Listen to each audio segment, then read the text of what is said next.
What if I told you that the most terrifying places in this universe aren't on the fringes?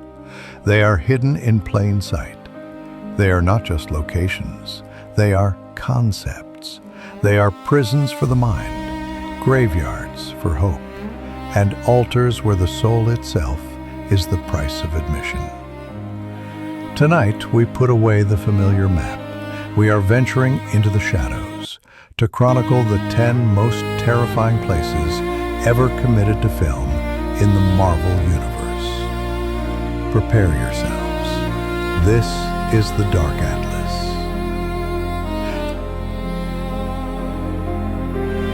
Our descent begins not in the depths of space, but in the depths of the ocean, and the even deeper depths of betrayal. Number 10. The Raft. It is not haunted by ghosts or stalked by monsters. Its horror is colder, more clinical. Imagine a fortress of steel and glass designed with brutalist efficiency, submerged beneath a churning, unforgiving sea. It was built to hold villains, but its true terror was unleashed when it was used to cage heroes. Think of it. The people you fought beside, the ones you called family, are the very ones who lock you away. The Raft is the physical manifestation of a broken ideal. Inside its sterile, white walls, there is no camaraderie, only isolation. Your powers are neutralized, your identity is stripped, and you are left alone with the crushing silence and the knowledge that the world you saved has branded you a criminal. The horror of the Raft is the horror of ultimate betrayal. It's a place where heroes go to have their hope extinguished. But psychological walls are one thing. What about a prison made of an entire planet? At number 9, we arrive on Sakaar. Don't be fooled by the vibrant colors and the celebratory atmosphere. Sakaar is a cosmic junkyard with a smile, a neon-drenched nightmare disguised as a party. To land here is to cease to be a person. You become property, a slave, a gladiator for the gleeful amusement of its ageless tyrant, the Grand Master. The terror of Sakaar is the terror of disposability. Your life has no value beyond entertainment. Every cheer from the crowd is a countdown to your death. Your past, your titles, your worth, they are all stripped away, leaving only the primal need to survive until the next fight. And should you displease the Ringmaster, your existence ends not with a bang, but with a horrifying, gooey dissolution from his melt stick. Sakaar is a glittering, laughing abyss that reminds you that in the grand scheme of the cosmos, you are utterly insignificant.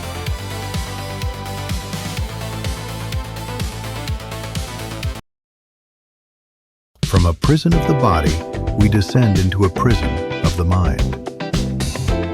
Number 8. Westview, under the shadow of the Hex. There is a unique and insidious horror to a cage you don't realize you're in. At first, Westview was a paradise, a picture-perfect sitcom town where everything was pleasant. But beneath that flawless veneer was a silent, collective scream. An entire town of puppets, their minds and bodies held hostage, forced to play roles in one woman's grief-stricken fantasy. The residents were aware, trapped behind their own eyes, unable to control their words or actions. They were drowning in plain sight, forced to smile while their inner selves begged for release.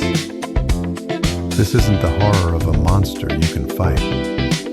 It's the horror of losing your own free will, of your consciousness becoming a prison. Westview proves that the most terrifying monster can sometimes be a broken heart. Losing your will is terrifying, but what about losing your grip on reality itself? For that, we travel to number 7, Knowhere, after Thanos' arrival. The decapitated head of a celestial, a once thriving mining colony, became the stage for a truly nightmarish play. When the Guardians arrived, they found a place of ruin and silence. But the true horror was not the destruction, it was the deception. With the Reality Stone, Thanos didn't just fight his enemies, he unwound their sanity. He turned truth into a lie, and lies into a physical reality. Allies appeared as enemies, death was an illusion, and the very ground beneath your feet could not be trusted. The terror of Knowhere under Thanos' influence is a deep, paranoid fear. It's the chilling realization that your senses, your most fundamental tools for understanding the world, have been hijacked and turned against you by a mad god.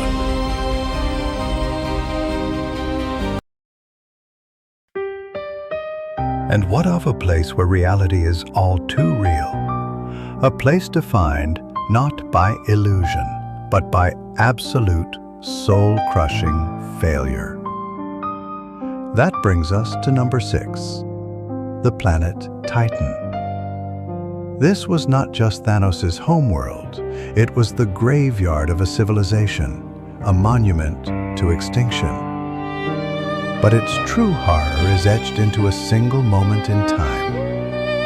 This is where the universe's mightiest heroes gave everything they had and lost.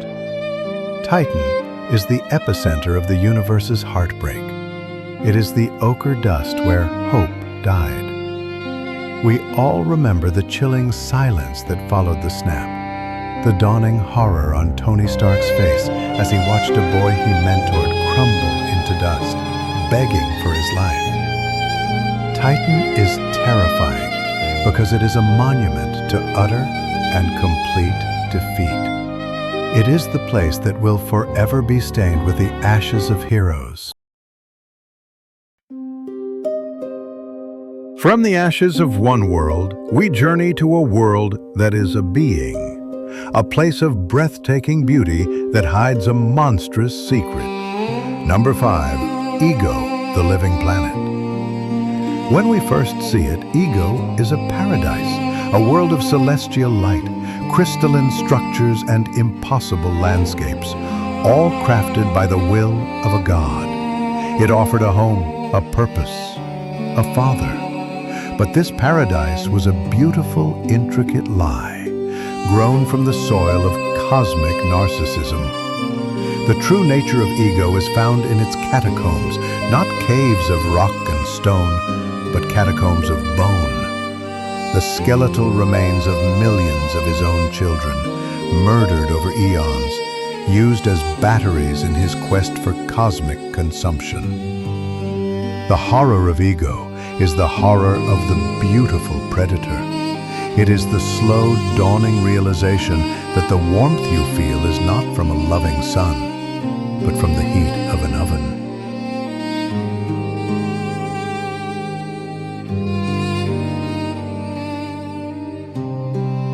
Some evils are hidden by beauty.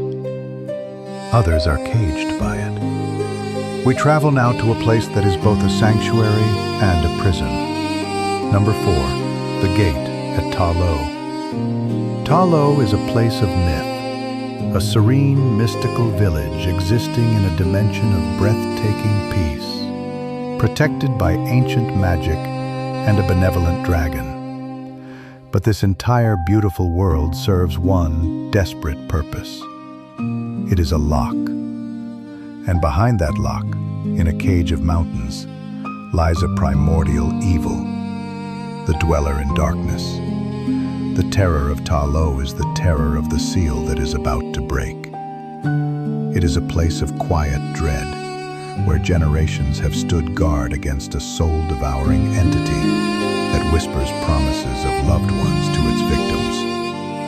When that gate begins to crack and the soulless minions pour forth, we understand that this paradise has been sitting on the edge of a demonic abyss for centuries. We now approach the summit of our dark mountain. These next locations transcend physical fear. They deal in the currency of the soul. At number 3, we find ourselves on Vormir. There are no monsters on Vormir. There is no battle to be won. The planet itself is the adversary. It is a vast, empty expanse of rock and shallow water, bathed in a perpetual, ghostly twilight. Its horror is one of oppressive silence and profound sacrifice. To stand at its precipice is to be judged. Guarded by the spectral wraith of the Red Skull, a damned figure himself, Vormir demands a price for its treasure, that which you love most. It is not a place of action, but of a single, soul-shattering choice. The terror of Vormir is the quiet, internal scream of having to destroy your own heart to save the universe. Many have come to this place. None have left whole.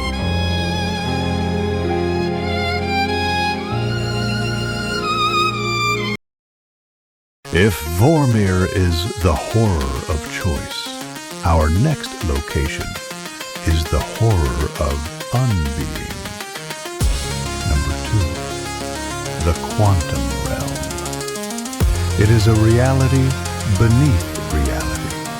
A dimension where the very concepts of time and space dissolve into an infinite, psychedelic ocean of possibility and oblivion. To enter it is to risk not just death, but complete and utter erasure from existence.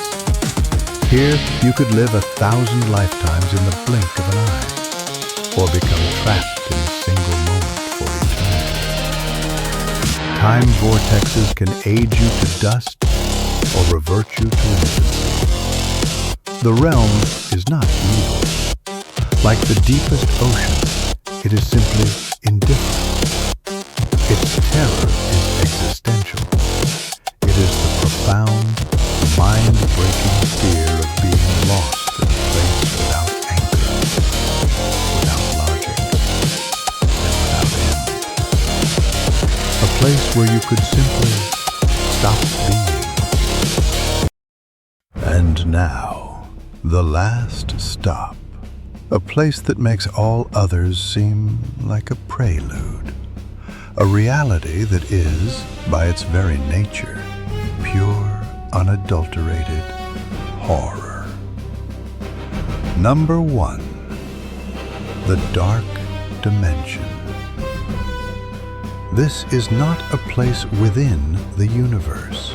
It is a cancerous, living universe unto itself, home to the primordial entity of immense power and malice, Dormammu. Here, time does not exist. It is an anti-reality of kaleidoscopic agony, where worlds are consumed and matter is twisted into grotesque living landscapes. To be trapped here is not to be imprisoned. It is to be digested for eternity. The ultimate proof of its horror is Doctor Strange's gambit. The only way to defeat a timeless being was to trap it with him in time. He subjected himself to being killed, brutally, over and over and over, an infinite loop of suffering. Death is not an escape here. It is a prelude to rebirth and another death. The dark dimension is hell. A beautiful, psychedelic, and eternal hell, where the only certainty is endless torment. It is, without question, the most terrifying place in the Marvel Universe. Our journey is over. We have returned from the dark corners of the map. These places remind us that the brightest stars cast the darkest shadows, and that true heroism is not just about fighting monsters, but about confronting the abyss, both in the cosmos and within ourselves. The map of the universe is far larger and far darker than we ever imagined. The question now is, which place terrified you the most? Let us know in the darkness below.